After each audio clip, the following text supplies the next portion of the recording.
Hello friends, പുതിയൊരു വീഡിയോയിലേക്ക് ഏവർക്കും സ്വാഗതം. അങ്ങനെ മനു വന്ന് ബാലേന്ദ്രനോടും അതുപോലെ അലീനയോടുമൊക്കെ സംസാരിക്കുന്നുണ്ട്. ആരുടെ അടുത്ത് സംസാരിച്ചിട്ടും കാര്യമില്ല. അലീനയെ പറഞ്ഞയക്കാൻ ബാലേന്ദ്രനും തയ്യാറാകുന്നില്ല, അലീന പോകാനും തയ്യാറാകുന്നില്ല. അങ്ങനെ നേരെ മനു വീട്ടിലേക്ക് തിരിച്ചു വന്ന് രാജീവനോട് പറയുകയാണ്. അപ്പോൾ രാജീവൻ ഉറച്ചൊരു തീരുമാനം എടുക്കുന്നുണ്ട്. ഇന്ന് തന്നെ എന്തായാലും ഇത്രയും വാശിയുണ്ടെങ്കിൽ ഇന്ന് തന്നെ അലീനയെ പറഞ്ഞേക്കും എന്ന് പറഞ്ഞ് രാജീവനും ഹരിയും കൂടെ നമ്മുടെ ബാലേന്ദ്രൻ്റെ വീട്ടിലേക്ക് പോവുകയാണ്. ഇതേസമയം അലീനയെ പിടിച്ചിറക്കിയിട്ട് കൊണ്ടുവരികയാണ് വൈജയന്തി. എന്നിട്ട് പറയുന്നുണ്ട്, ഇന്ന് തന്നെ നീ ഈ വീട്ടിൻ്റെ പടി ഇറങ്ങിപ്പോയിക്കോണം എന്ന് പറയുമ്പോൾ മുകളിൽ നിന്നും ബാലേന്ദ്രൻ പറയുന്നു, അവളെ തൊട്ടു പോകരുത്, അവൾ ഇറക്കിവിടാൻ നിനക്ക് എന്തധികാരമാണുള്ളത്? ഇവളെ ഇന്ന് ഈ വീട്ടിൽ നിന്ന് ഞാൻ ഇറക്കിവിട്ടില്ലെങ്കിൽ വൈജയന്തി എന്ന പേര് ഞാൻ മാറ്റി പറയും. അത് പറയുമ്പോൾ ബാലേന്ദ്രൻ പറയുന്നുണ്ട്, ആ പേര് കൊലപ്പള്ളിയിലെ പട്ടിക്ക് ഇട്ട് കൊടുത്തിട്ടുണ്ട് എന്നൊക്കെ. അതിനുശേഷം ഹരിയും അതുപോലെ തന്നെ രാജീവനും ഒക്കെ വരുന്നുണ്ട്. അങ്ങനെ നമ്മുടെ ഹരിയും ബവിതയും വൈജയന്തിയും കൂടി അലീനയെ പിടിച്ചു വയ്ക്കുകയാണ്.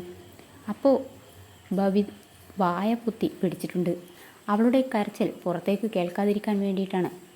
അതിനുശേഷം ബാഗും സാധനങ്ങളൊക്കെ കൊണ്ടുവന്ന് റോഡിലേക്ക് വലിച്ചെറിയുകയാണ്. അപ്പോൾ ആൾക്കാരൊക്കെ കൂട്ടം കൂടി നിൽക്കുന്നുണ്ട്. ഇതൊരു പെൺകൊച്ചല്ലേ, ഇതിനെ ഇങ്ങനെ ഇറക്കി വിടാമോ, ഇങ്ങനെ ദ്രോഹിക്കാനോ പാടുണ്ടോ എന്നൊക്കെ ആൾക്കാർ ചോദിക്കുമ്പോൾ, ഇത് പെൺകൊച്ചൊന്നുമല്ല, പിശാചാണ്, പിശാച്, കുടുംബം തകർക്കാൻ വന്ന പിശാചാണെന്ന് വൈജയന്തി പറയുന്നുണ്ട്. അതിനുശേഷം ഹരി വന്ന് എന്തോ വേണ്ടാതീനം ഒക്കെ അലീനയുടെ അടുത്ത് പറയുമ്പോൾ ഹരിക്കിട്ട് അലീന നല്ലതുപോലെ ഒരടി കൊടുക്കുന്നുണ്ട്.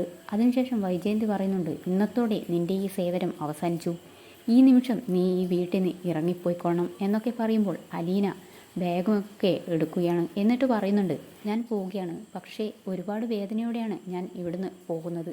അതും എനിക്ക് വേണ്ടിയിട്ടല്ല, നിങ്ങൾക്ക് വേണ്ടിയിട്ടാണ് ഞാൻ ഈ വീട്ടിൽ നിന്നും പോകുന്നത് എന്നൊക്കെ അലീന വൈജയന്തിയോട് പറയുകയാണ്.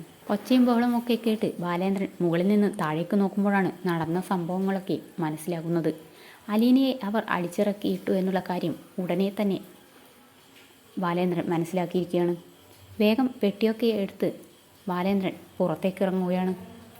മറ്റുള്ളവരാണെങ്കിൽ അലീനയെ പുറത്താക്കിയ സന്തോഷത്തിലുമാണ്. അലീനയുടെ ശല്യം ഒഴിഞ്ഞു എന്ന് വിചാരിച്ച് രാജീവനും വൈജയന്തിയും ഒക്കെ ചിരിക്കുകയാണ്. അപ്പോഴാണ് ഭവി പറയുന്നത്, ബാലേന്ദ്രൻ പെട്ടിയൊക്കെ എടുത്ത് വരുന്നത് കണ്ട് ദേ അച്ഛനെന്ന് പറയുമ്പോഴേക്കും ഇവരൊക്കെ ആകെ ഞെട്ടിത്തെറിച്ച് നിൽക്കുകയാണ്. ബാലേന്ദ്രൻ കാറെടുത്ത് പോവുകയാണ്. അപ്പോഴേക്കും രാജീവൻ കാർ തടഞ്ഞ് നിർത്താനായിട്ട് വരുന്നുണ്ടെങ്കിലും ഇടിച്ച് തെറിപ്പിക്കാനുള്ള രീതിയിൽ ബാലേന്ദ്രൻ സ്പീഡിൽ അങ്ങ് പോവുകയാണ്. അപ്പോൾ ഹരി പിടിച്ചതുകൊണ്ടാണ് രാജീവൻ രക്ഷപ്പെട്ടത്. വൈജയന്തിയാണെങ്കിൽ എന്ത് ചെയ്യണമെന്നറിയാതെ ഞെട്ടിത്തെറിച്ച് നിൽക്കുകയാണ്.